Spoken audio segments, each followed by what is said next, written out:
Hello everyone, my name is John, I'm the Geeky Fanboy, and welcome back to Baker Street Reviews, the series where I watch and review all kinds of different Sherlock Holmes adaptations. And this time we are returning to an animated adaptation, and I left it up to you, the audience, what we are going to watch, and you decided we are going to check out an old anime, namely Sherlock Hound.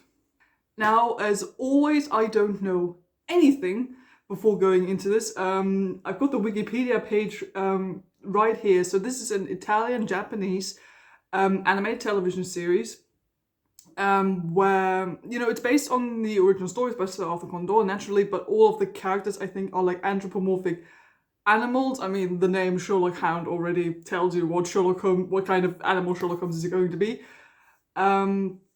It says the show featured regular appearances of Jules Verne steampunk-style technology, adding a 19th century science fiction atmosphere to the series, which I think sounds amazing, because I think Sherlock Holmes can work really, really well with like steampunk elements, since that just works so well with like the Victorian setting. And I love steampunk, the genre in general, and if it gets like Jules Verne, I love that. That's great. That sounds cool.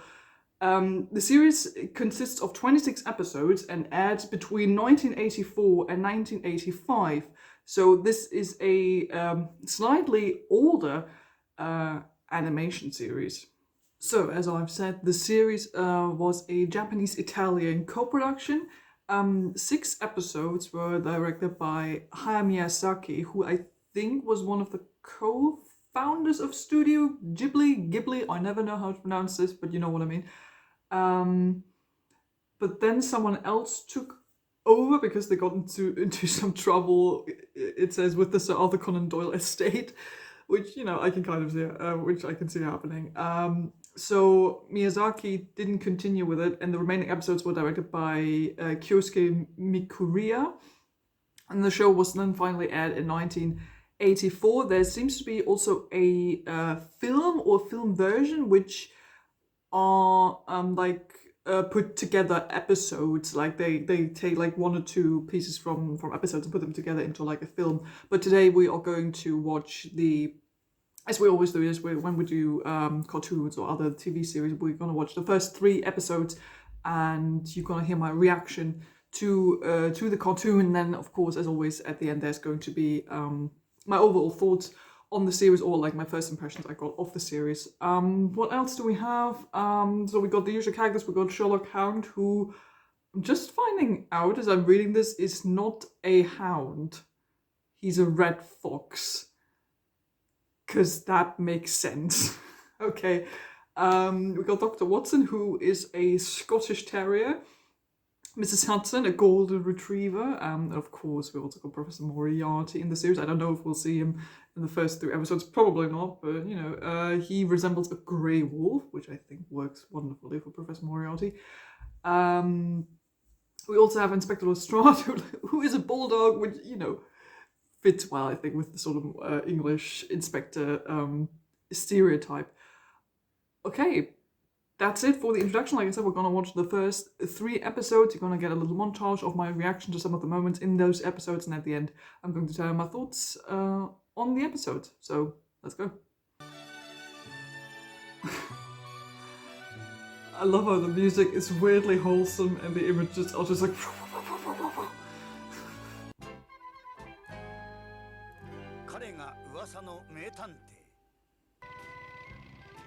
Look at him, there he is. I mean, I know the name Sherlock Holmes, and he's a fox is kind of dumb. But him being a fox kind of works, I think. Yes. Okay, so they're all meeting for the first time. Okay. Oi! Secrets. Ooh, what kind of secret treasure could be in there? Oh, Watson, helpful as always. Oh, so his name is still Sherlock Holmes, though. It's not Sherlock Hound. Okay, yeah, good. So that makes a lot more sense. Oh, I bet the pirates want the treasure box back. Ooh, it's like the 5 orange pips. I mean, I'm thinking that's what this is trying to reference. Oh, damn. Yep, some fancy jewels. Are we really trying to trick the pirates by just giving them the empty box or filling it up with fake stuff? Do you really think this is going to work? I can't believe this worked. Oh, okay, the ship's repaired. Ah, okay. What was the idea here? What is the idea here? I don't understand. I'm enjoying the music right now.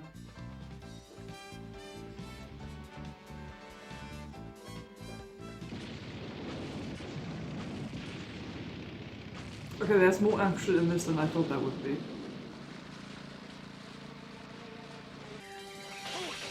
Oh, hold on.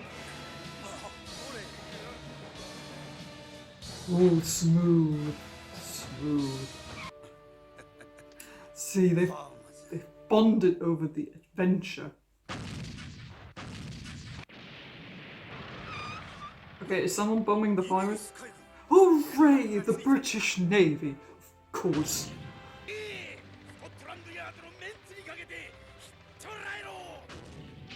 Okay. Lestrade, a true patriot. Aww. Now that is a nice ending, isn't it? Day is saved, Holmes and Watson are besties now. I love how the intro and the outro songs send like complete odds to what is actually happening in the show, I think. Cat! Oh, with the baby cat. That's cute, that's a good ending. Ooh, the second episode's gonna be about Moriarty. Ooh. Oh, is that him? Well, he doesn't live in the fanciest place, does he? Time to do some evil scheming. If we follow Moriarty for the entire episode, it would actually be kind of interesting.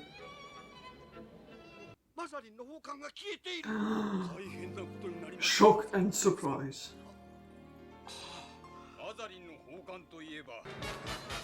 And Lestrade is on the case.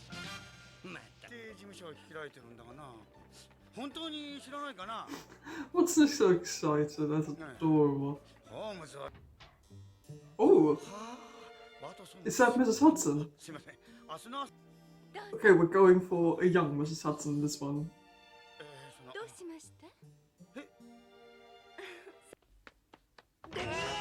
Oh, Lestrade. Oh. Ooh. Oh, he's a bit of a fool, isn't he? Oh, they're already besties. I was quick. Nice. Why is Moriarty still hanging out in the bushes? Oh, there's someone else has it and he wants to go pick it up. So Moriarty didn't really steal the jewels, his two henchmen did, and now he's gonna go pick it up. Okay, how come you can hear barking noises in the background if all of them are actually dogs? Here we go. One's coming. Is it Moriarty? No, it's the other two again. I have a feeling this is not going to end well. Ooh, yeah. Yeah, please, Jim, go on and do something. Okay.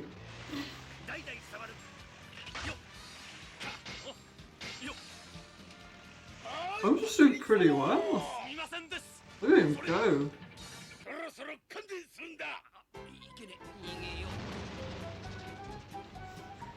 Moriarty is out of here.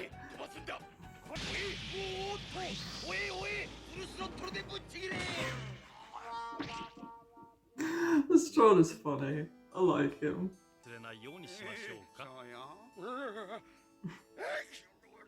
Bless you, Lestrade.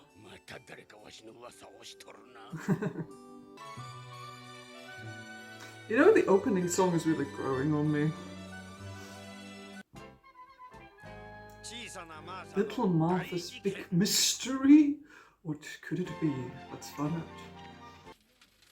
Okay, so we got some forgeries. Counterfeit money? Oh, we're all screwed.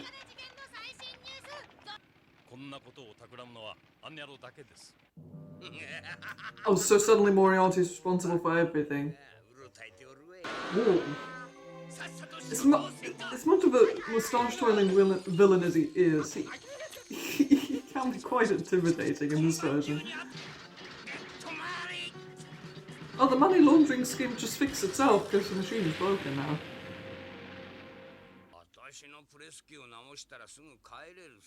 Look at the hand sneaking in.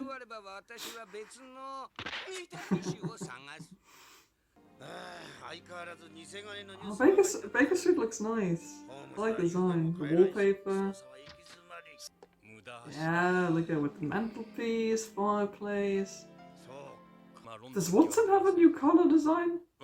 Is that just me, or is he darker now? He's darker now, isn't he? Aww. This picture of Holmes is a mood after you get up. Oh, Holmes is so good with kids, isn't he? You're coming with me, Lestrade. We're going crime solving. What is even the plan? Like, making all that counterfeit money. What's the plan? What's the idea behind all of that? I still haven't understood that. There's a lot more. I don't want to say violence, but there's a lot more action in this than I thought there would be. Ooh, nice shot. Come on, someone grab him. Yes. Good.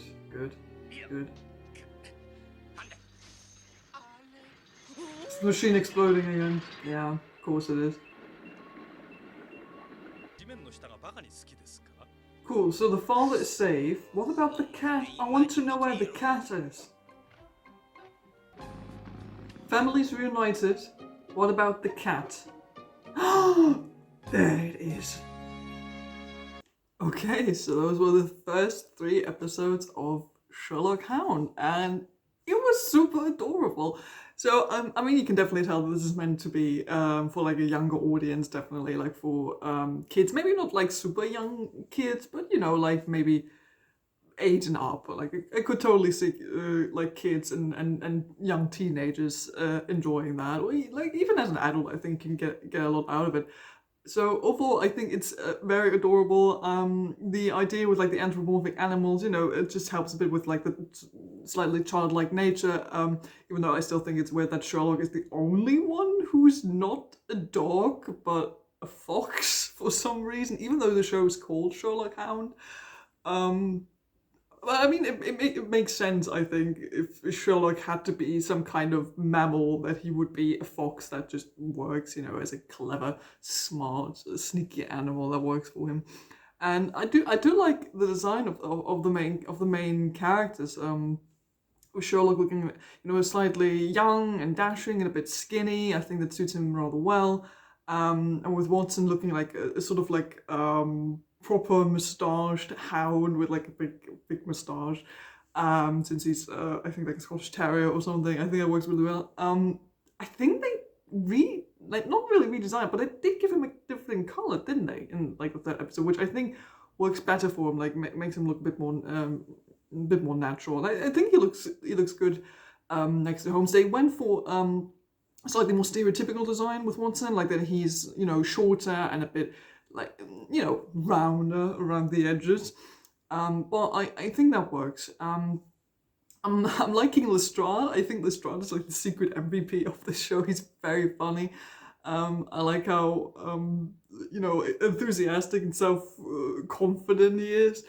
I think works really well, especially also since he's like a bulldog, sort of emphasizing this very British, this very English feeling about him. I think that works rather well, and I'm liking his chemistry with Holmes as well. And as for Moriarty, I think the design for Moriarty worked well, and he's sort of like this big wolfhound kind of character, almost close like to an Irish wolfhound, which would work with his last name, which is more of an Irish last name. And he definitely looks like a sort of like a moustache twirling villain, since he looks very wolf-like, which would contrast, Sherlock being a fox and now Moriarty being more of a wolf. So I can kind of see where they're going with that design. But I'm liking, the big cape and the elegant suit. It's very cliche, but I think it works for this kind of show. Okay, let's talk about the story, what we saw in the first 3 episodes. I did honestly not expect them to like really start off with Holmes and Watson meeting for the first time. I thought this would be like, a rather classic episodic kids cartoon, where Holmes and Watson already know each other and they sort of just go on little adventures. But no, they do actually start out with Holmes and Watson meeting for the first time. Then in next episode, Watson moves into Baker Street. So I like that they actually start out with the proper first meeting, even though naturally this is nowhere close to, studying Scarlet, nothing like that. Instead, we go... we did get like a reference to the 5 orange pips, which I think was neat, with like pirates and everything. It certainly is very adventurous, like adventure focused series. But I think that works well for kids. I could totally see like 10-year-old me being into that, just like seeing Sherlock Holmes being on adventures, sort of figuring everything out. But then he gets to fight pirates at the end. I can totally see kids being into that. And just because it's not based on like the original stories that much, I'm still sort of liking the chemistries again between the different characters and the overall story getting, like I said, with the pirates and on the boat. I think it's a cute little like introductory adventure with everyone sort of sailing home for the first time, and Holmes and Watson sort of put into this impossible situation where they have to work together. I think that works rather well. And then I did not expect the second episode to already introduce Moriarty, but I think it's a good idea, especially if, at least that's why I'm thinking, if Moriarty is going to be like the reoccurring main villain of this series. So I think it makes sense to introduce him as early as possible. Even though I think he doesn't even really do that much in his introductory episode. Most of his henchmen are actually doing everything, and he's just hiding out in the bushes and the shrubbery, watching everything. Sure. But I actually kind of like the second episode with the jewels getting stolen, and at the same time we have Watson moving into Baker Street for the first time. We meet Mrs. Hudson, who is quite different in this. But I like that it's sort of like the first half almost is only like domestic life at Baker Street, and while Lestrade is figuring out the case by himself, and then Holmes gets called in because he's called upon by one of the family members, and then it all sort of comes together. I think that actually worked rather well. And now in the third episode with the like counterfeit money and Moriarty is reappearing, I think it's cute, like, with the kid, you can see that Sherlock, even though he can be dismissive at times, he's, I would argue, definitely not as cold and dismissive in this series. Not really. I mean, you can't really do that, I think, that much in a kid's show. And that he's very open to taking on these kind of weird cases, and that he doesn't want to like send the kid away because he's like, I can't do that. She's just a kid. And he's willing to listen and help out anyway. And it's kind of cute how nice he is to her, and how good he is with children, or how good he seems to be with children. And again, I'm sort of liking this, that it usually starts out with Lestrade sort of doing his own thing, and then Sherlock kind of gets involved in the case by himself, and then it all sort of comes together and they have to work together. I like this chemistry they got going on, and this whole thing with Moriarty and his machine and the counterfeit money making, I still didn't really get up until the ending why. Well, like, what was the plan there to disrupt the economy? I guess, I don't know. And then Moriarty was defeated rather easily, mostly by himself. But still, overall, I mean, like I said, as a kid, I think you could enjoy this very, very much. Um, I think it's like story-wise, it's a cute adaptation you have. It's not really it doesn't really concern itself with being very close to, adapting the original stories. It's more like taking inspiration maybe from some of the stories. You maybe get some little hints here and there, but overall it's doing its own thing. But I think as a kid's cartoon, it does a fine enough job. Okay, let's talk about the main characters. First of all, naturally, we got our detective, Sherlock Holmes. Like I said, he's a fox, not a hound. Let's just accept that. But I think his characterization works rather well for a kids cartoon. He is naturally a lot warmer in this. He doesn't really have like this sort of machine-like or cold or dismissive behavior about himself. Also, I don't think that would really work that much for like a purely like kids cartoon. That would be hard to implement, I think. But I think what they're doing with here, like sort of the middle ground they're going with, I think works okay for this kind of show. First of all, I like his design. Like I said, I think that he's a fox makes sense, even though everyone else is a dog. I'm liking the design that he gets to have, like his classic detective coat and the deer stalker and everything. Um, and again, I'm glad they have the contrast in it that he himself looks very nice and neat, and Baker Street looks super messy. I'm liking that. Um, for some weird reason, I'm really liking when Sherlock doesn't wear the cap, that how his hair looks. I don't know, it just looks really satisfying and sort of fluffy, and I don't know, I just like it. But I like that Sherlock is sort of like cool the cool hero who always stays calm even under pressure, who knows what to do. He's kind of a bit, he's a bit smooth, he's cool, he knows what he's doing. I'm liking that. That's definitely, I think, a good basic idea to give kids of the Sherlock Holmes character. And I'm liking his chemistry with Watson in this, even though they hit off pretty well. Like they sort of just meet in the first episode, go on an adventure, and then Watson immediately moves in to Baker Street, and Holmes is immediately like, "And this is my best friend, Dr. Watson." You're like, okay, that was quick. But you can see why they're friends. There's not like a special focus on the friendship, but you can definitely tell, that they are very close and that they support each other, and those they're basically getting the most important bits and details of the relationship. They get them right, to give you the impression of, these two meet under strange circumstances, but they like each other, they have good chemistry, they're moving in together, they're flatmates, and now they're very, very good friends, bestest of friends. And they support each other in every situation, even when it gets dangerous. And that's, I think, a great, impression to give of the friendship. If you haven't watched Sherlock Holmes before, especially as a kid, I think you would get the right idea about Sherlock Holmes and about the friendship between Holmes and Watson. Speaking of Watson, I'm glad that I didn't turn him into like the bumbling fool, because well, he does have the more stereotypical design, as I said, moustache, he's a bit rounder and everything. They don't give him like the cliche characterization of him being, just like the bumbling fool, doesn't really know what he's doing. He's just sort of there for the comic relief. No, not really.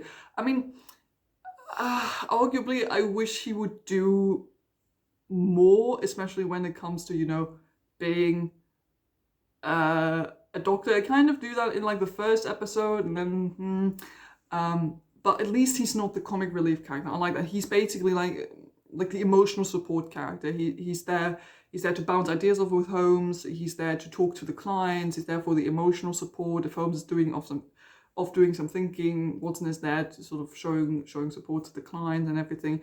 And he's basically like, it really is like a sort of Batman Robin kind of thing. Like, sure, Holmes is running the show, but Watson is there being his assistant, and he's very capable by himself. And I like that, so I'm so glad they didn't go for like the comic relief characterization with Watson. And I think it works really well how their friendship turns out. And I think it just like in the original stories, they sort of really add to each other's personality. I think that's the most important and one of the most important aspects, I think, about the Holmes-Watson relationship. Now, I'm really liking Lestrade. He's like the secret favorite of this series. I mean, like I already said, I'm liking that he's like this super overconfident, kind of serious character who is actually more of the comic relief character than Watson, because he's just like so overtly enthusiastic and passionate and engaged with his work that he goes completely overboard at times. And I think that's very, very funny, since it makes sense in the context of the series and in the context of the cases he's working with. And like I said, I like this idea of that you usually have, or seem to have, one half is sort of Lestrade doing his own thing with the case, getting the introduction to the case, and then the other half is Holmes doing his own thing, and then they sort of come together. And I'm liking the chemistry between Lestrade and Holmes. And Lestrade is kind of annoyed by Holmes always barging in on his cases and kind of maybe even mocking him at times, but at the same time he's confident, like he's very self-confident in his own skills, and Holmes likes working with him. Like I like that he doesn't outright like mock him or anything. He's like they are kind of dependent on each other, since Holmes recognizes that Lestrade, is the official like authority who works for Scotland Yard, and they need to work together. So I'm liking what they're doing there. And now Moriarty. Now Moriarty, I have to admit, is the one character I would argue doesn't get a great characterization if you compare him to his original counterpart, since Moriarty in this very much functions as your classic moustache-twirling main supervillain.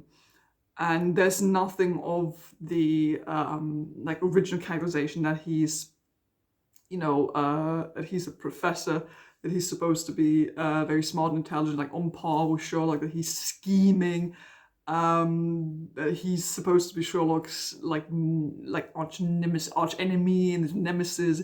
You don't really get that in this. And I can kind of put this aside, given the fact that, this is a kid's cartoon, so we kind of just want to give the audience, the children, a very identifiable villain. They're like, okay, this is clearly the bad guy who Holmes is fighting. You just want to see him fail because he's kind of an idiot, and but he's evil and he's scheming and he's bad, and we don't want him to succeed. I can kind of understand why they want to do that, but from an adaptation standpoint, it doesn't work at all. Actually, I think Moriarty's a bit of an idiot in this.